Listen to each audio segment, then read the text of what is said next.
Sa ngalan ng Ama at ng Anak at ng Espiritu Santo, Amen. ang pagpapala ng ating Panginoong Hesukristo, ang pag-ibig ng Diyos Ama, at ang makikipagkaisa ng Espiritu Santo, naway sumainyong lahat. At sumaiyo rin. Mga kapatid, tinipon tayo bilang kaanib ng angkan ng Diyos, kaya dumulog tayo sa maawaing Panginoong nagpapatawad ng lubos. Sinugong tagapagpagaling sa mga nagsisisi, Panginoon, kaawaan mo kami. Panginoon, kaawaan mo kami. Dumating na tagapag-anyayang mga makasalanay magsisi, Kristo, kaawaan mo kami. Kristo, kaawaan mo kami. Nakaluklok ka sa kanan ng Diyos Ama para ipamagitan kami. Panginoon, kaawaan mo kami. Panginoon, kaawaan mo kami. Kaawaan tayo ng makapangyarihang Diyos, patawarin tayo sa ating mga kasalanan at patnubayan tayo sa buhay na walang hanggan. Amen. Manalangin tayo. Ama naming makapangyarihan, huwag mong bawiin sa amin ang iyong kagandahang loob na nagpapagindapat na kami maging iyong lingkod at nagdudulot sa amin ng iyong palagiang pagkupkup sa pamagitan ni Jesucristo kasama ng Espiritu Santo magpasawalang hanggan. Amen. Magsiupo po ang lahat.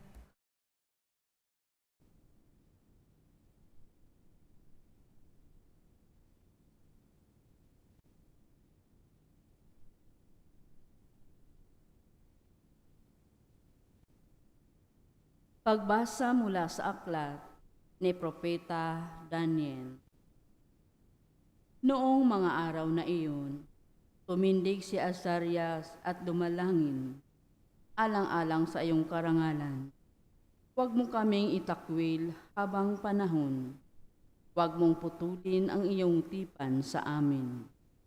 Muli mong kaming kahabagan, alang-alang kay Abraham na iyong minamahal, kay Isaac na iyong lingkod, at kay Israel na iyong pinabanal. Ipinangako mong pararamihin ang kanilang lahi gaya ng mga bituin sa langit at ng mga buhanginan sa tabing dagat. Subalit ngayon, Panginoon, kami ay naging pinakamaliit na bansa dahil sa aming mga kasalanan. Kami ang pinakaaba ngayon sa sanlibutan. Wala kaming hari, mga propeta o mga tagapanguna ngayon. Walang timplong mapag-alayan na mga handog na susunugin, mga hain at kamangyang. Wala man lamang lugar na mapaghandugan upang kami ay humingi ng awa mo. Ngunit lumapit kami sa iyo, ngayon nabagbag ang puso at napagpakumbaba.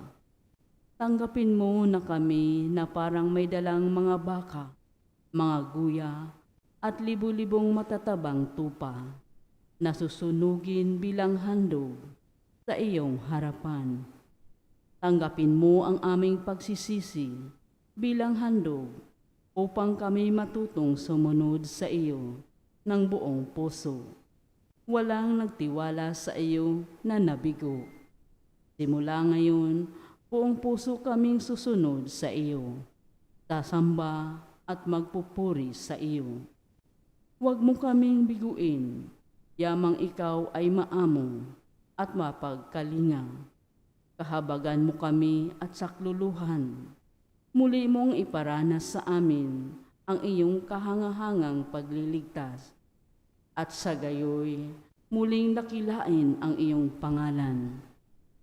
Panginoon, ang salita ng Diyos. Salamat sa Diyos.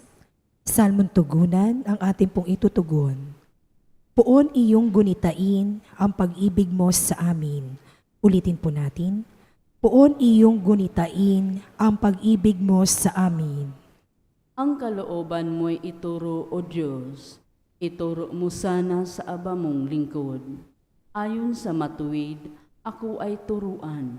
Ituro mo, poon, ang katotohanan. tagapagligtas ko na inaasahan. Tugon.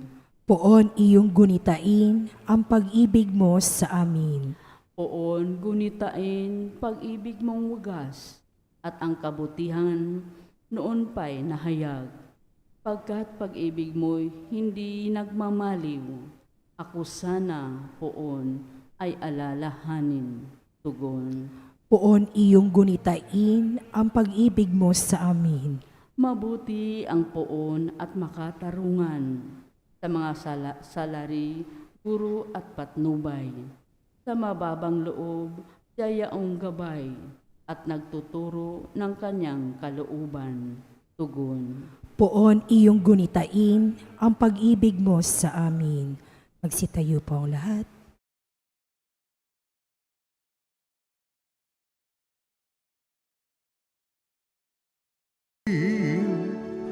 Wika mo'y aming susundin, wika mo'y aming tutupin. No ang Panginoon. At sumaiyo rin. Ang mabuting balita ng Panginoon ayon kay San Mateo. Papuri sa iyo, Panginoon.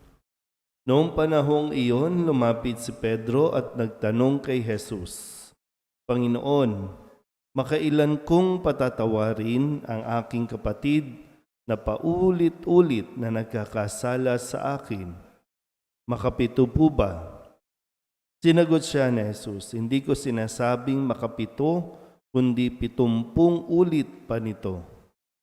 Sapagkat ang paghahari ng Diyos ay katulad nito. Ipinasya ng isang hari na pabayarin ang kanyang mga lingkod na may utang sa kanya. Unang dinala sa kanya ang isang may utang na 10 milyong piso. Dahil sa siya'y walang ibayad, iniutos ng hari na ipagbili siya, ang kanyang asawa, mga anak at lahat ng ari-arian upang makabayad. Nanikluhod ang taong ito sa harapan ng hari at nagmakaawa. Bigyan pa ninyo ako ng panahon at babayaran ko sa inyo ang lahat. Naawa sa kanya ang hari, kaya ipinatawad ang kanyang mga utang at pinayaon siya. Ngunit pagkaalis niya roon ay nakatagpo niya ang isa sa kanyang kapwa lingkod na may utang na 500 piso sa kanya. Sinunggaban niya ito at sinakal. Sabay wika, magbayad ka ng utang mo. Naglumuhod iyon at nagmakaawa sa kanya. Bigyan mo pa ako ng panahon at babayaran kita. Ngunit hindi siya pumayag. Sa halip, ipinabilanggo niya ang kanyang kapwa lingkod hanggang sa ito'y makabayad. Nang makita ng kanyang mga kapwa lingkod ang nangyari, sila'y labis na nagdamdam. Pumunta sila sa hari at isinumbong ang nangyari. Kaya't ipinatawag siya ng hari. Ikaw, napakasama mo, sabi niya. Pinatawad kita sa utang mo sapagkat nagmakaawa ka sa akin. Nahabag ako sa iyo, hindi ba dapat ka ring mahabag sa kapwa mo? At sa galit ng hari, siya'y ipinabilanggo hanggang sa mabayaran niya ang kanyang utang. Gayon din ang gagawin sa inyo ng aking amang nasa langit kung hindi ninyo patatawarin ang inyong kapatid. Ang mabuting balita ng Panginoon. Pinupuri ka namin, Panginoong Hesukristo. Isang magandang umaga po sa inyong lahat. Tayo po ba ay kaisa ni Pedro sa tanong na ilang beses po ba akong magpapatawad? At naiintindihan ba natin o naunawaan ba natin ang nararamdaman ni Pedro? Kung ilang beses ba tayong magpapatawad? Kung sa puntong ito ng buhay natin, ano nga ba, no? Paano nga ba tayo? Nakapagpatawad na ba talaga tayo o sadyang kinalimutan lang natin yung taong nakagawa ng kasalanan sa atin at ayaw na natin silang makita? Wala naman po sigurong problema kung ayaw natin silang makita na, ayaw na natin silang yung parang maging kaibigan ulit o kung anumang relasyon mayroon, no? Pero ang sinasabi lang ay itinuturo ni Jesus kay Pedro at maging sa atin ngayon na ang pagpapatawad ay hindi dapat ipinagkakait. Ang pagpapatawad ay binibigay sa taong humihingi ng tawad. Paano mo patatawarin ang isang tao kung hindi naman siya humihingi ng tawad? So, malinaw po ba? Hindi dito, no, kasi kung sa konteksto at sa ibinigay na halimbawa sa atin, nang humingi ng tawad yung lalaking may malaking utang, pinatawad siya. Pero yung may utang sa kanya na napakaliit na halaga, hindi niya pinatawad. Parang nasaan naman yung hustisya doon? Parang tayo, pag nagkamali, gusto natin patawarin tayo. Pero pag may nagkamali sa atin, ayaw naman natin magpatawad. Doon tayo nagkakaproblema. Doon tayo mas kailangan mas maturuan pa ng kung ano ang dapat natin maging pag-uugali. Kasi kung tutuusin, araw-araw talaga, araw-araw sa nagagawa natin pagkukulang, handang-handa naman talaga tayong patawarin ng Diyos. Hindi nga lang talaga natin ina-avail, hindi nga lang talaga tayo lumalapit. Kasi nga parang sa atin, wala naman akong kasalanan. Okay, maliit lang naman tong kasalanan ko eh. Pero mas nakakalungkot kapag hindi mo nakikita ang pangangailangan na magpatawad. Dahil hindi rin tayo patatawarin ng ating Diyos amang nasa langit. Ito yung nililinaw ni Jesus sa atin. Gayun din ang gagawin sa inyo ng aking Ama. So kung magpapatawad tayo, patatawarin tayo ng ating Diyos Ama. Kung hindi tayo magpapatawad, hindi rin tayo patatawarin. Ano? Pero yung pagpapatawad po ay isang pagpapalaya sa atin pong pagkaalipin, dulot ng mga taong gumawa ng hindi maganda sa atin. Ando na yun, no? Given na nasaktan tayo, given na nahirapan tayo, pero mahirap po na ikulong natin ang ating mga sarili sa galit at sama ng loob. Mahirap po yan. Lalo lang natin pahirapan ang ating sarili na minsan nauuwi pa sa hindi magandang gawain, nauuwi pa sa mas malala. Mas nagiging malala pa yung ginagawa natin sa ating sarili. Na minsan yung gusto mong gumanti, gusto mong parusahan yung taong yun. Tandaan po natin ulit, ha? Hindi naman po, no, sinasabing wag nating damahin yung ginawa sa iyo, no? Pero kung dito, ang sinasabi sa atin, kapag lumapit, kapag humingi ng tawad, patawarin. Yan, di ba? Sabi din ni Jesus, kung alam mo, no? Kung alam mong mayroong sama ng loob sa iyo, puntahan mo, makipag-ayos ka na. Pero sakali ikaw nga, no? Ikaw yung iniwan, ikaw yung pinabayaan, ikaw yung inabuso, ikaw yung siniraan, ikaw yung kung ma-realize na nung taong yon ang kanyang pagkakamali at lumapit sa iyo, sinasabi sa atin, huwag natin ipagkait ang ating pong pagpapatawad. Mahirap sa umpisa, pero kapag nagawa natin, mas masarap sa pakiramdam na napalaya na natin ang ating sarili sa sama ng loob na ilang taon na nating dinadala. Nawa, sa panahong ito ng Kwaresma, masingin natin sa Diyos ang biyaya na talagang tayo po ay makapagpatawad dahil unang-una tayo po ay pinatatawad din at handang patawarin ng Diyos. Amen?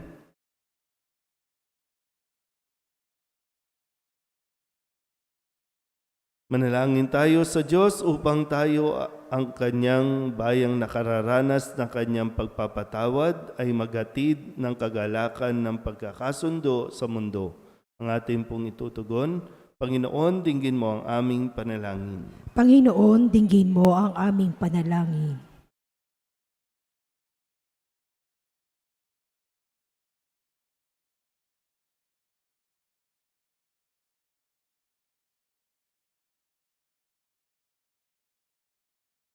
Ang simbahang ipinalaya ng dugo ni Kristo, naway mamuhay sa pagkakasundo at kapayapaan.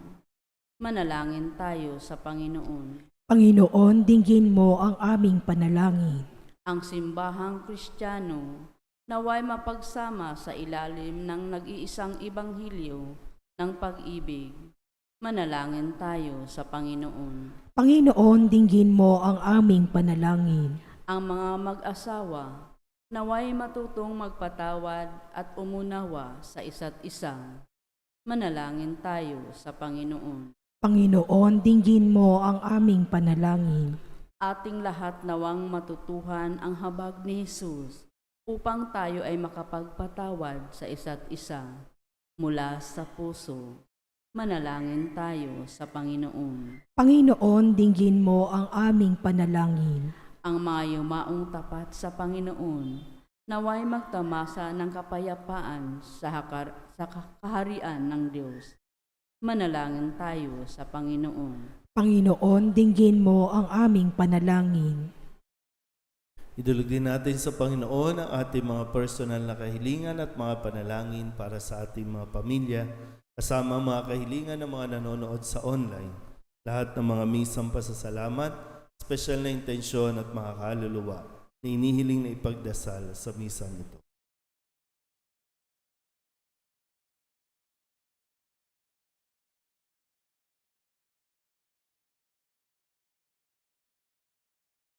Ang lahat ng ito inihiling namin sa ngalan ni Kristong aming Panginoon. Amen. Magsiupo po ang lahat.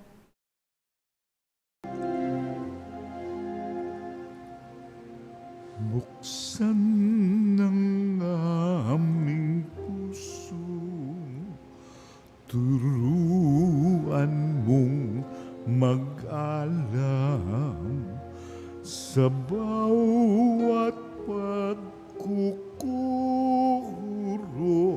lahat ay makayakap.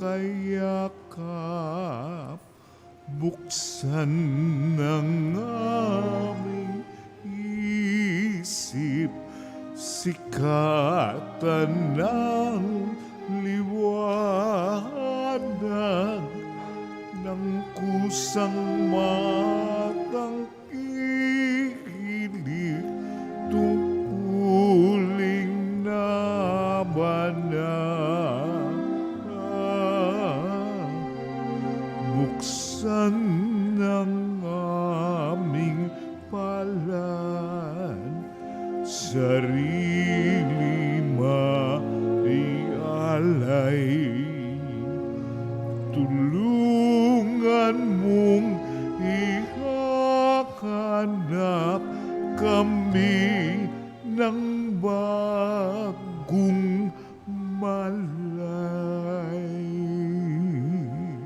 Manalangin kayo mga kapatid upang paghahain natin ay kalugdan ng Diyos amang makapangyarihan. Tanggapin nawa ng Panginoon itong paghahain sa iyong mga kamay, sa kapurihan niya at karangalan, sa ating kapakinabangan at sa buong sambayanan niyang banal. Ama naming lumikha sa ikapagpapatawad ng mga kasalanan, Maganap nawa ang paghahain ng aming mga alay upang kami kalugdan mo at ganap na kasihan sa pamamagitan ni Jesucristo kasama ng Espiritu Santo magpasawalang hanggan. Amen. Sumainyo ang Panginoon. At sumaiyo rin. Itaas sa Diyos ang inyong puso at diwa. Itinaas na namin sa Panginoon. Pasalamatan natin ang Panginoong ating Diyos. Marapat na siya ay pasalamatan. Ama naming makapangyarihan, tunay ngang marapat na ikaw ay aming pasalamatan sa pamamagitan ni Jesucristo na aming Panginoon. Minarapat mo ang pagtitiis para sa naghihirap ay maging tagapagpahiwatig ng pasasalamat na aming inihahain ngayon sa iyong hapag. Ang iyong anak ay ulirang tagabigay ng pagsasaluhan sa mga nagugutom at mga nauuhaw. Sa pagsunod namin sa giliw mong anak, ang pagkaamaawain mo ay maging ginaganap upang ang pag-iimbot ay mapawing lahat sa aming pag-uugali at gawaing binabalang. Kaya kaisa ng mga anghel ang nagsisiawit ng papuri sa iyo nang walang humpay sa kalangitan, kami nagbubunyi sa iyong kadakilaan.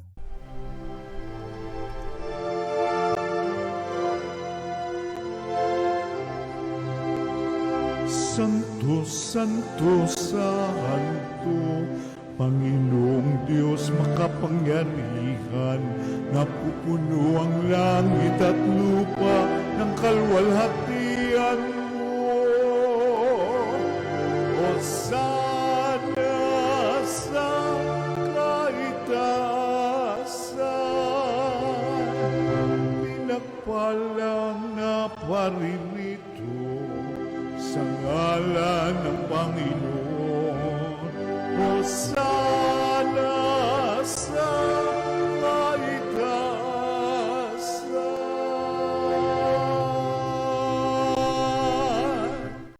Ama naming banal, ikaw ang bukal ng tanang kabanalan. Kaya't sa pamamagitan ng iyong Espiritu, gawin mong banal ang kaloob na ito upang para sa aming maging katawan at dugo ng aming Panginoong Hesukristo.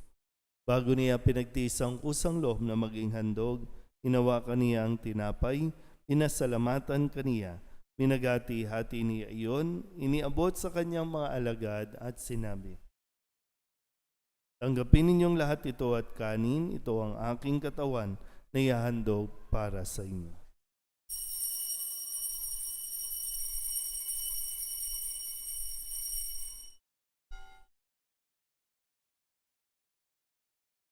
Kaya hindi naman nang matapos ang hapunan, hinawakan niya ang kalis, muli kaniyang pinasalamatan.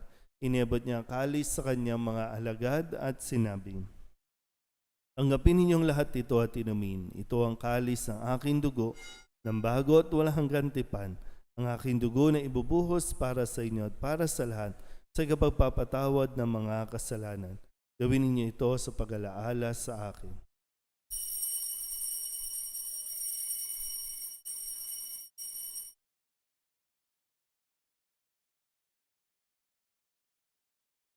Ipagbunyi natin ang misteryo ng pananampalataya. Si Kristo'y namatay, si Kristo'y nabuhay, si Kristo'y babalik sa wakas ng panahon. Ama, ginagawa namin ngayon ang pag-alaala sa pagkamatay at muling pagkabuhay ng iyong anak, kaya tiniaalay namin sa iyo ang tinapay na nagbibigay buhay at ang kalis na nagkakaloob ng kaligtasan. Kami napapasalamat dahil kami iyong minarapat na tumayo sa harap mo para maglingkod sa iyo. Sinasamo namin kami magsasalo-salo sa katawan at dugo ni Kristo ay mabuklod sa pagkakaisa sa pamamagitan ng Espiritu Santo. Ama, lingapin mo ang iyong simbahang laganap sa buong daigdig. Puspusin mo kami sa pag-ibig kay San Leon na aming Papa at ni Jose na aming Obispo at ng Tanang Kaparian. Alalahanin mo rin ang mga kapatid naming nahimlay na may pag-asang sila'y muling mabubuhay kaya hindi ng lahat ng mga pumanaw. Hawaan mo sila at patuloyin sa iyong kaliwanagan. Hawaan mo at pagindapating kaming lahat na makasalo sa iyong buhay na walang wakas. Kaysa ng mahal na Birhen Maria na ina ng Diyos, ng kabiyak ng puso niyang sa San Jose.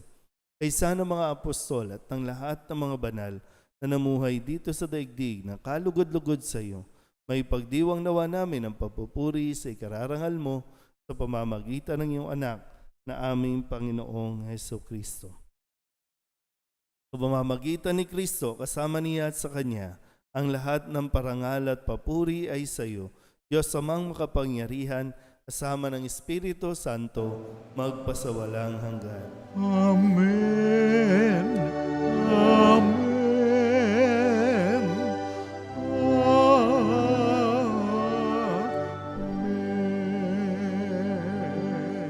Kung kababaang loob tayong tumawag sa ating Panginoon ng Ama na.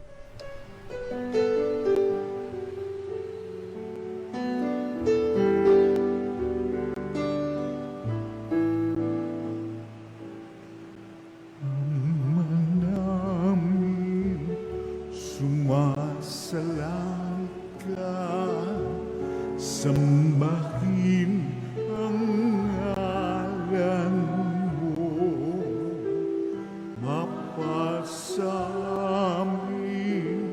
ang kaharian mo, sundin ang loob mo.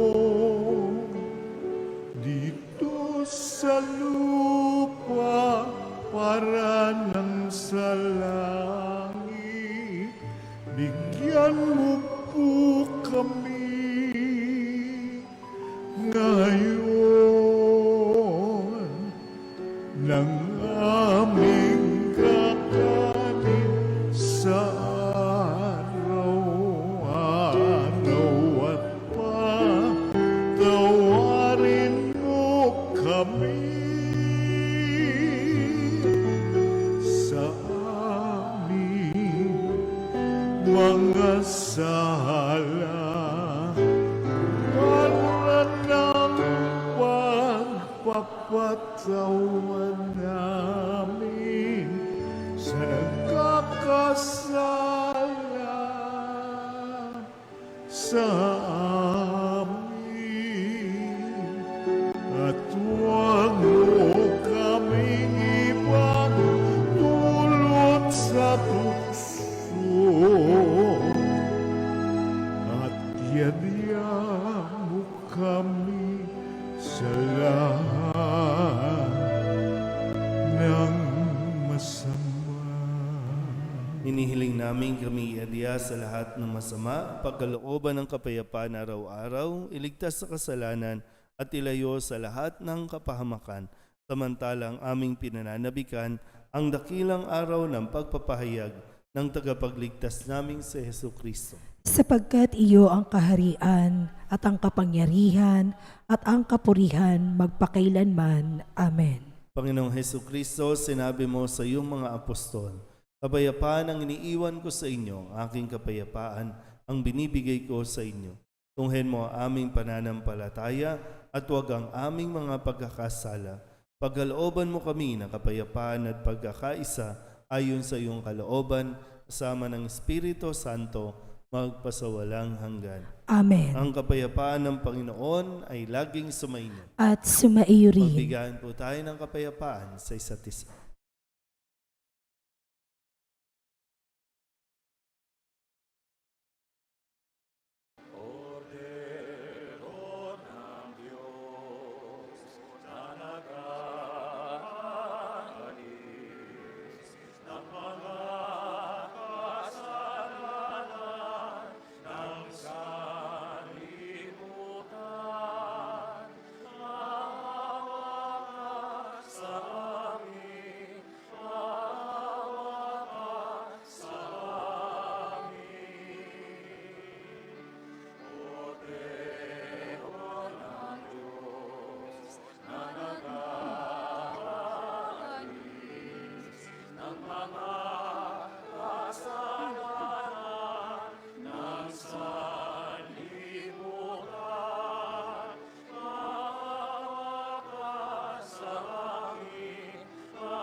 Ito ang kordero ng Diyos.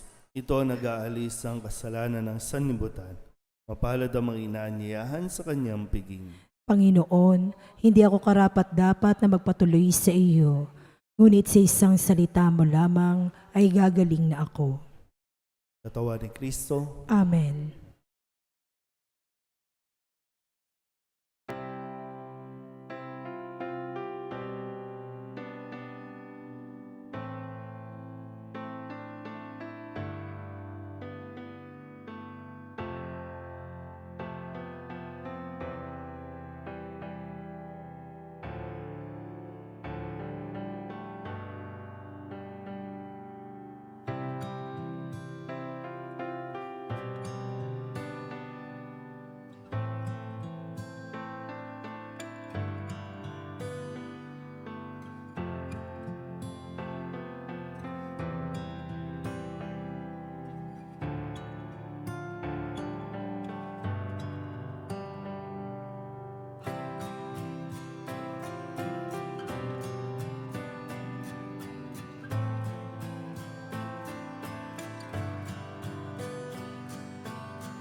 Ama naming mapagmahal, pamalagiin nawa ang kaming buhay ng pagsasalo namin sa banal na pakikinabang at dulutan nawa kami nito ng iyong kapatawaran at patatagin nawa kami sa tapat na pagmamahal sa pamamagitan ni Jesucristo sama ng Espiritu Santo magpasawalang hanggan. Amen. Sumainyo ang Panginoon At sumaiyo rin. at pagpalain kayo ng makapangyarihang Diyos, Ama at Anak at Espiritu Santo. Amen. Tapos na ang banal na misa, humayo tayo sa kapayapaan ni Kristo. Salamat sa Diyos. Magandang umaga po. Good morning. Father.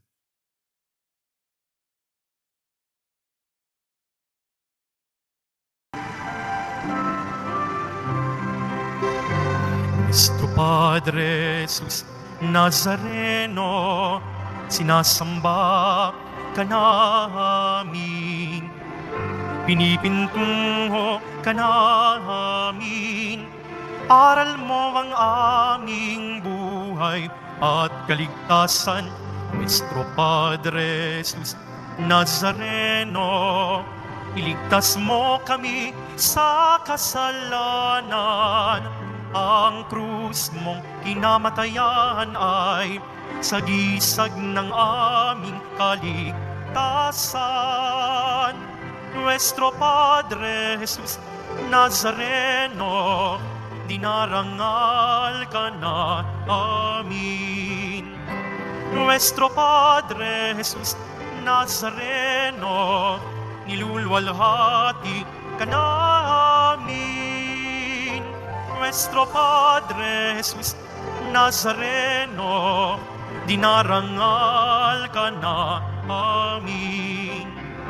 Nuestro Padre Jesus Nazareno, nilulwalhati ka namin.